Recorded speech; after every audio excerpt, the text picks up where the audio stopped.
April 2026 is set to bring a wide range of important federal changes across Canada, with new rules and policies expected to affect healthcare, wages, taxes, consumer fees, and affordability support. These measures will touch many parts of daily life and could influence how Canadians plan their finances and access essential services in the months ahead.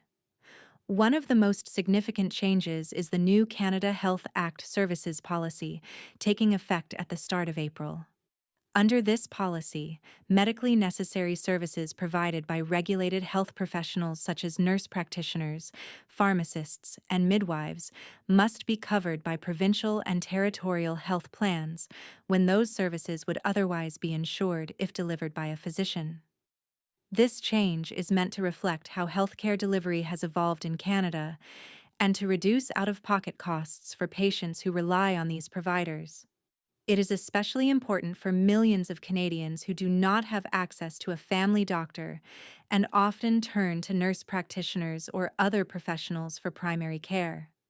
Another major development is the new Canada Groceries and Essentials Benefit top-up.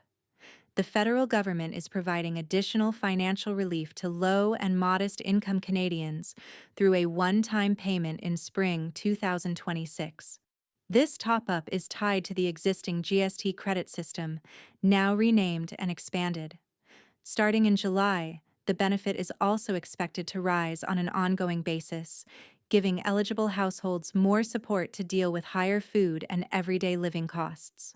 Workers in federally regulated industries will also see a pay increase.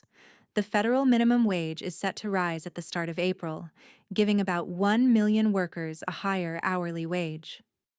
This increase is linked to inflation and is part of the annual adjustment process used by the federal government. Employees in sectors such as banking, telecommunications, airlines, and interprovincial transport could benefit from this change. There will also be higher excise duty rates on beer, wine, and spirits, which are increasing at the start of April. These higher duties may push up prices slightly for consumers, although the increase is limited compared with what a full inflation adjustment might have produced. In addition, the tax filing deadline at the end of April is emphasized as an important date, especially because filing on time helps protect access to benefits and avoids penalties and interest. Beyond these changes, the federal government is moving ahead with stronger Buy Canadian procurement policies aimed at giving Canadian suppliers and products more support in public purchasing. The article also notes that a new cap on non-sufficient funds fees is already in effect, limiting what banks and federally regulated credit unions can charge when an account does not have enough money to cover a transaction. This is expected to save many consumers money. Overall, April 2026 comes as a major month for federal change in Canada.